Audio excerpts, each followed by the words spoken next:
I think one of the things that comes through very clearly is I think I mentioned one which I think is what is actually the ambition of the person we're working with, right? Does she want to actually be a business person with a business that in the future is, genuinely profitable, has a balance sheet, and she could go to the bank with it to borrow money to expand, and etc. Or are we really looking at a very valuable, effectively a community service that pays for itself, right? And that is liberating because it frees up people's time, it gives them better quality of output, but at the end of the day, it doesn't really need to be a business, right? So that's one of the things. Another one I think is that we have to think about whether there is a need for some sort of central operation, right? And if there is a central sort of governing operation, then is it just administrative? In other words, is it sort of a planning and governance type organization, right? So the so-called MMM, right, the Millennium Maize Mills entity is just basically to make sure that everybody sort of plays the game properly, in which case it's a cost center, right? Or alternatively, is it actually a profit center? In other words, it's providing either a good or a service that is something that these individual mills themselves couldn't provide, in which case then it's got to be creating something, right? It could be creating a business service, such as information services and training, but somebody would have to pay for that. Or it could be providing or producing a product or a service, right?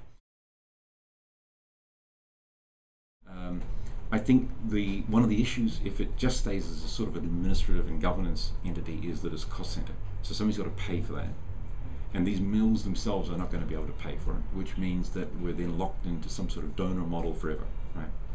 That doesn't sound very attractive, and it doesn't fit with Technoserve's philosophy of come in, do something of value, leave it intact and whole by itself, and then find a way to exit, right? So that doesn't feel right.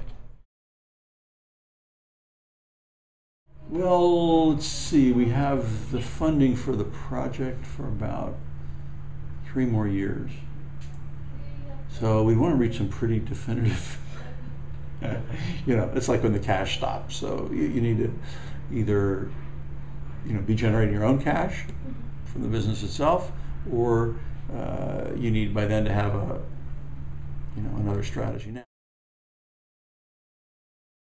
Because at 40, then each mill paying a few dollars a month, right, as some sort of franchise fee, effectively a franchise fee, could conceivably pay for the central services, right? So that with real scale, then that central entity maybe could be used to be a cost center. Nevertheless, whether that's the right answer for the central entity is another matter, right? I think there are some situations where our answer could be the wrong answer, right? So we could easily come along and believe that we have buy-in from a bunch of people, and we could do what we believe is the right thing, and we could end up building, a proper little mill with the right equipment, and get them all set up with what we believe is what we call value chains, sort of linkages, so they're connected to various people, and so on. And it could turn out that 2 years later it's complete failure, right?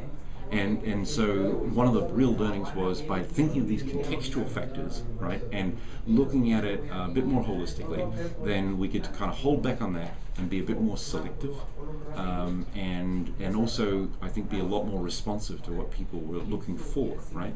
Because with some of these mills, it's really just going to be a convenience service. It will never really be a business. So if they can just operate at a level of break-even, right, then that would be quite okay, right?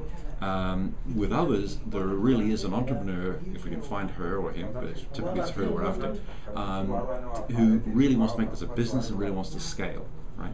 And so our objective is to have scalable, mills that will have an impact, right? Have a nutrition impact, have an income impact, right? But we could easily misread the tea leaves. I think that you never know what the problems are going to be in an innovation situation. And it's just an iterative thing where you keep bouncing against the problems and finding solutions and going different directions. And this book on innovation says that the best thing to have when you're innovating is a group of people who have all been through previous innovations. They can come from different backgrounds. Some can be engineers, some can be this, they can be that, they can be all sorts, it doesn't matter. You get some diversity from having different people from different backgrounds, but the real thing that they have is that they've all started new stuff, and they kind of have this sense of how do you jump from here, jump to there. Synesia is focusing on the milling, developing the group of millers, and seeing what their needs are as millers and as businesses just milling, and then starting a new one and with maybe smaller, with us providing everything rather than the existing one with Fatima, where she already is there and already successful. So maybe try to bring a few up from not, just from zero, to show that we can do that, utilizing what we learned from Fatima.